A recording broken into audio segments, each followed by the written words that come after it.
Desember 2023, seorang ibu 3 anak ditemukan tewas di garasi rumahnya sendiri. Sebelumnya, ia sudah meminta tolong, sudah melapor ke polisi, dan bahkan sudah mendokumentasikan segalanya. Tapi tidak ada yang bisa menyelamatkannya. Dan ketika akhirnya penyelidikan menemukan siapa pelakunya, tidak ada satupun orang di ruangan itu yang tidak terkejut.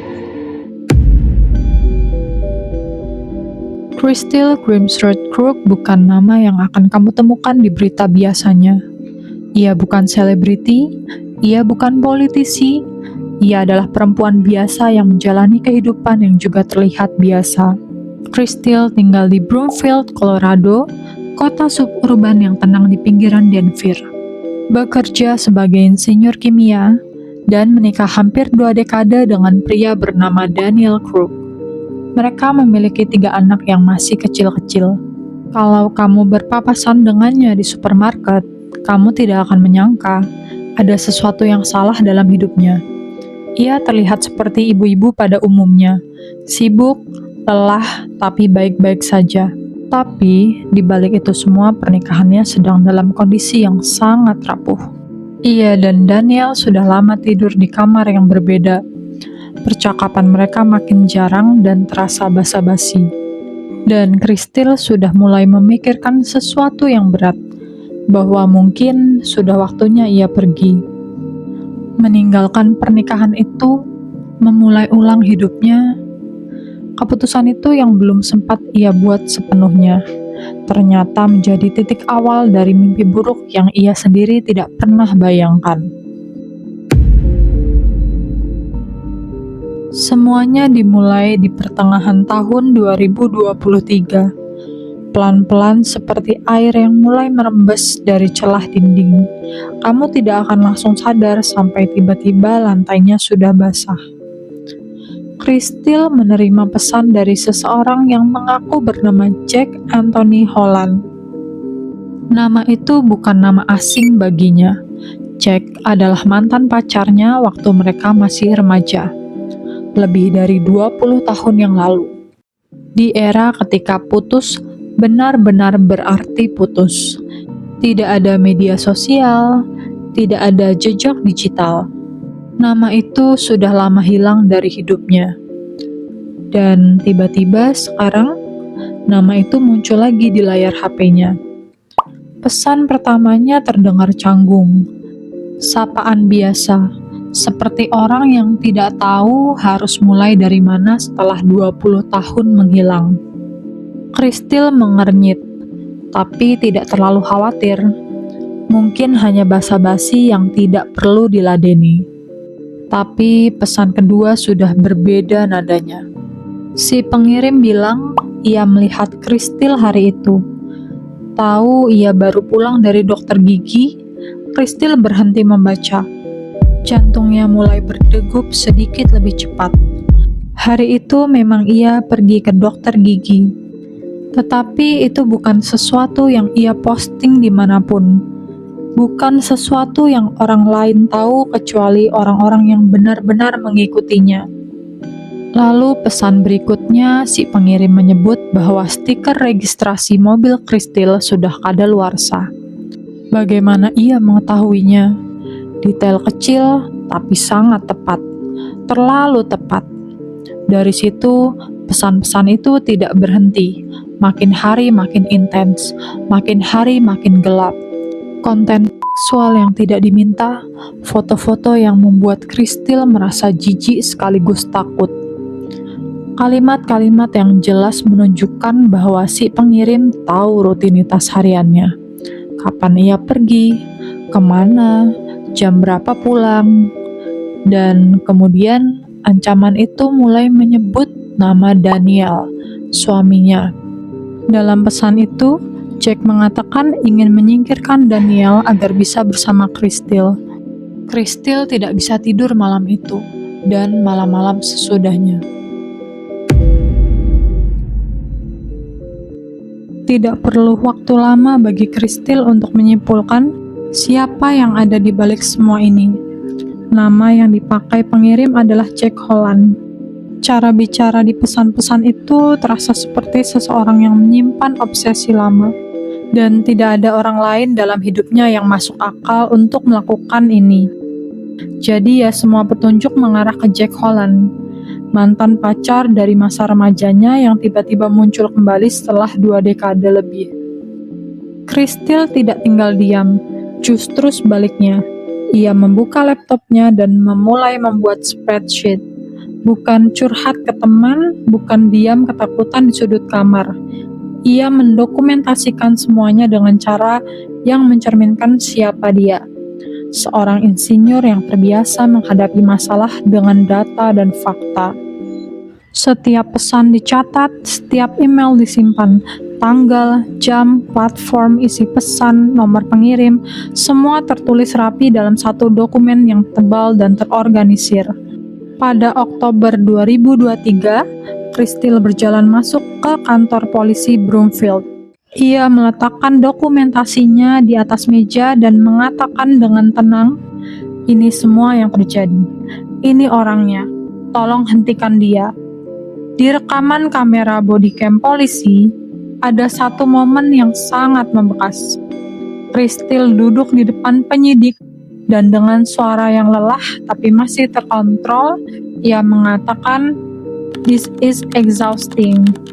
It has definitely made me paranoid everywhere I go." Artinya, ini melelahkan, dan ini benar-benar membuatku paranoid kemanapun aku pergi. Kalimat itu diucapkan oleh perempuan yang sudah berusaha sekeras yang ia bisa untuk merasa aman, dan masih saja gagal.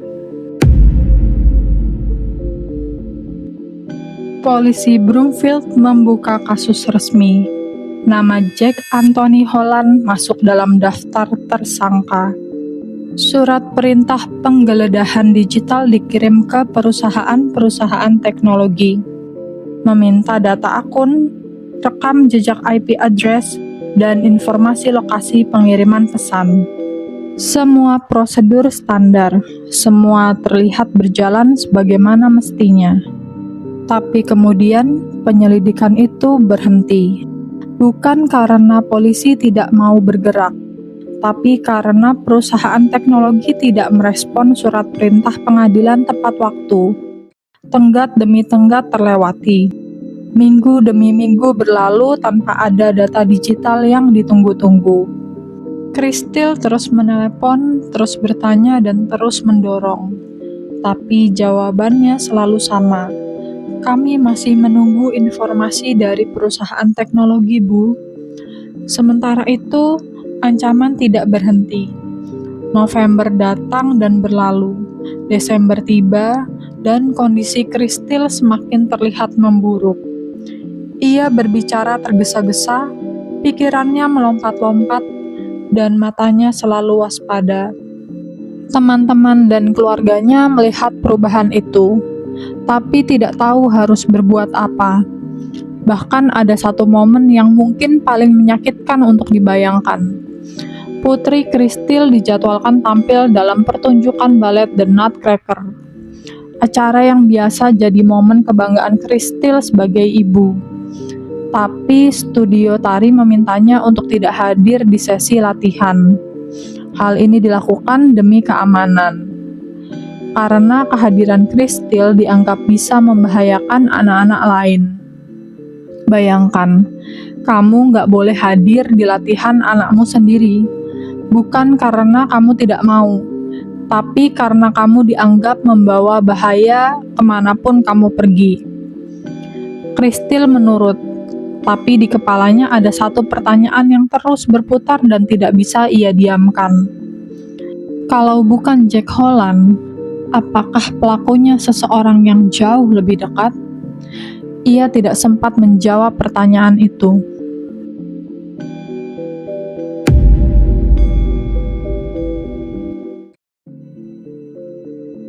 Jumat 14 Desember 2023, 11 hari sebelum Natal. Pagi itu Christille bangun seperti biasa. Ia menyiapkan sarapan, ransel, jaket musim dingin, dan mengantar anak-anak ke sekolah. Lalu ia melambaikan tangan dan pulang ke rumah kembali.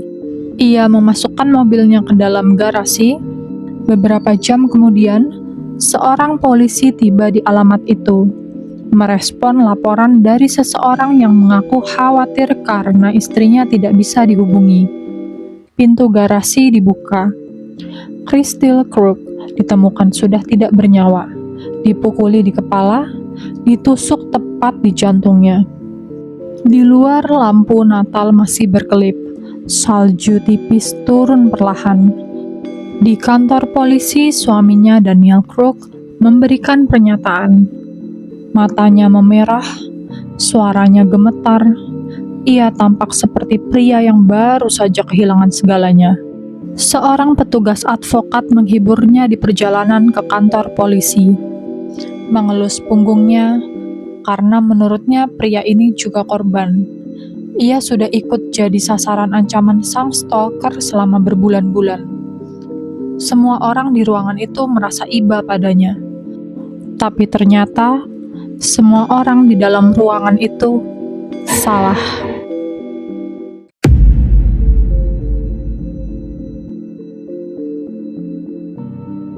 Begitu kasus ini resmi berubah menjadi kasus pembunuhan, tim forensik digital punya kewenangan untuk bergerak jauh lebih cepat dari sebelumnya. Dan kali ini, mereka tidak perlu menunggu berminggu-minggu. Randy Pilek, penyidik forensik digital Broomfield Police Department, mulai bekerja hanya beberapa jam setelah jenazah Crystal ditemukan. Ia menelusuri 2 akun yang selama berbulan-bulan digunakan untuk meneror Crystal. 2 akun berbeda, 2 platform berbeda, dan ratusan pesan mengancam. Tapi ketika Pilek memeriksa IP address dari kedua akun itu, hasilnya membuat ia harus membaca ulang layar monitornya beberapa kali. Keduanya berasal dari titik yang sama, 1 IP address, 1 lokasi, dan 1 perangkat. Dan IP address itu bukan milik Jack Holland, tetapi IP address itu terdaftar atas nama Colorado Department of Public Health and Environment, yaitu Departemen Kesehatan Colorado. Pilek memeriksa siapa yang bekerja di sana. Nama yang muncul adalah Daniel Crook, suami Crystal. Orang yang hari itu duduk di kantor polisi dengan mata memerah. Orang yang mengaku juga jadi korban stalking selama berbulan-bulan. Tapi investigasi tidak berhenti di sana. Pilek memeriksa browsing history dari perangkat Daniel. Malam sebelum Crystal ditemukan tewas, ada satu pencarian yang membuat semua orang di ruangan itu terdiam. Ternyata Daniel sempat mencari berapa banyak trauma kepala yang dibutuhkan untuk membuat seseorang tidak sadarkan diri. Ini bukan pertanyaan orang yang ketakutan, bukan pertanyaan orang yang panik. Ini adalah pertanyaan orang yang sedang mempersiapkan sesuatu. Dengan Daniel sebagai tersangka, semua kepingan yang selama ini terasa acak tiba-tiba jatuh ke tempatnya masing-masing. Polisi melacak Jack Anthony Holland, menemukan dan memverifikasi keberadaannya. Ia berada di negara bagian lain saat pembunuhan terjadi, jauh dari Colorado. Tidak ada hubungannya dengan kasus ini sama sekali. Jack Holland hanyalah nama yang dicuri. Identitas mantan kekasih Crystal di masa remaja yang hanya bisa diketahui oleh seseorang yang sangat-sangat dekat dengannya. Rekonstruksi hari pembunuhan menunjukkan Daniel sudah menunggu di garasi sebelum Crystal pulang dari mengantar anak-anak di sekolah. Ia menyerang dari belakang, memukul kepala Crystal berulang kali dengan benda tumpul, lalu menusuknya di jantung. Setelah itu, ia tidak kabur. Ia tidak panik. Dengan tenang, ia mengambil HP Crystal dan menjadwalkan pesan-pesan otomatis yang terkirim seolah-olah Crystal masih hidup. Termasuk pesan ke saudara Crystal dan ke penyidik polisi, yang isinya menuduh Kristil berselingkuh. Tuduhan yang kemudian terbukti sepenuhnya itu bohong. Ia menonaktifkan sistem keamanan rumah, memasang selotip biru di atas kamera ring di depan pintu agar tidak ada rekaman yang tersisa. Lalu beberapa jam kemudian ia menelpon polisi, bukan dengan nomor darurat, tapi nomor non-darurat, dengan suara yang dibuat terdengar bingung dan sedikit khawatir.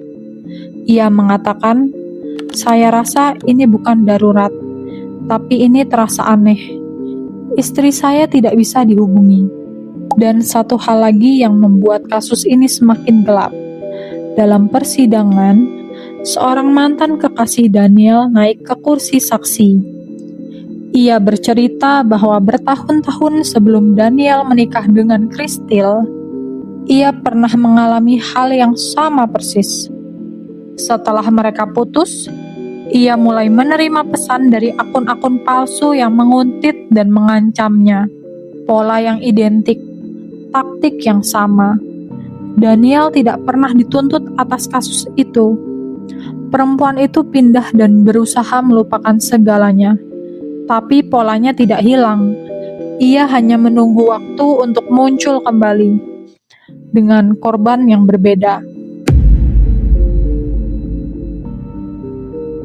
Daniel Krug ditangkap. Ia menyatakan tidak bersalah. Di persidangan, tim pembelanya bekerja keras menyerang metode penyelidikan polisi. Mereka bilang investigasinya ceroboh. Buktinya tidak dijaga dengan benar. Sidik jari di HP Kristil tidak pernah diperiksa. Tidak ada DNA Daniel di lokasi kejadian. Tapi jaksa Kat Armstrong berdiri di depan juri dan berbicara dengan tenang dan tegas. Ia mengatakan Daniel Krug memilih menjadi dalang. Ia menyamar sebagai Jack Anthony Holland, meneror keluarganya sendiri selama berbulan-bulan sebelum membunuh istrinya pada 11 hari sebelum Natal. Persidangan berlangsung lebih dari 2 minggu. Juri mendengarkan kesaksian demi kesaksian, memeriksa bukti digital, rekaman, browsing history, dan kesaksian mantan kekasih Daniel. Lalu mereka masuk ke ruangan musyawarah. Dan ketika mereka keluar, putusannya bulat, yaitu bersalah. Pembunuhan tingkat pertama, stalking, dan peniruan identitas. April 2025, Hakim Priscilla Lowy menjatuhkan vonis penjara seumur hidup tanpa kemungkinan pembebasan bersyarat, ditambah 9,5 tahun hukuman tambahan. Daniel dibawa keluar dari ruang sidang tanpa ekspresi. Kemudian, dalam pernyataan tertulis, ia menyebutkan bahwa ia mempertahankan ketidakbersalahannya dan akan melawan vonis ini melalui banding. Ibu Kristil, Linda Grimsrud, pernah ditanya bagaimana ia menjalani hari-harinya sekarang. Jawabannya sederhana dan berat untuk bisa diukur. Setiap hari adalah hari yang berat. Kamu bangun dan merasakan sakitnya, lalu kamu hanya berusaha menjalani harimu. Kristil Krug melakukan semua yang seharusnya dilakukan. Ia melapor, ia mendokumentasikan, dan ia terus mendorong sistem untuk bergerak. Tapi sistem terlambat. Perusahaan teknologi tidak merespon tepat waktu. Data digital yang bisa mengidentifikasi Daniel baru datang setelah Kristil sudah tidak ada. Sepupu Kristil, Rebecca Ivanov, mantan jaksa spesialis kekerasan domestik, kini berjuang mendorong undang-undang baru yang mewajibkan perusahaan teknologi merespon surat perintah terkait stalking dalam 48 jam. Karena ia percaya kalau aturan itu ada lebih awal, Kristil masih bisa diselamatkan. Kasus ini bukan hanya soal satu orang jahat yang berhasil ditangkap. Ini tentang sistem yang gagal melindungi perempuan yang sudah meminta tolong dengan benar. Dan ini tentang kenyataan yang menyakitkan, bahwa ancaman paling berbahaya kadang bukan datang dari orang asing di luar sana, tapi dari orang yang tidur di rumah yang sama denganmu, yang tahu nama anak-anakmu, bahkan setiap pagi melambaikan tangan selamat tinggal. Kristil tidak pernah tahu bahwa pertanyaan yang terus menghantuinya di akhir hidupnya adalah pertanyaan yang benar. Ia hampir menemukan jawabannya, tapi sudah terlambat. Kalau menurut kalian gimana tentang kasus ini? Aku pengen dengar komentar kalian ya. Dan kalau ada seseorang yang kamu kenal sedang mengalami situasi seperti ini, jangan tunggu, tapi laporkan dan dokumentasikan. Dan terus suarakan sampai ada yang mendengar. Sampai jumpa di video berikutnya. Bye-bye.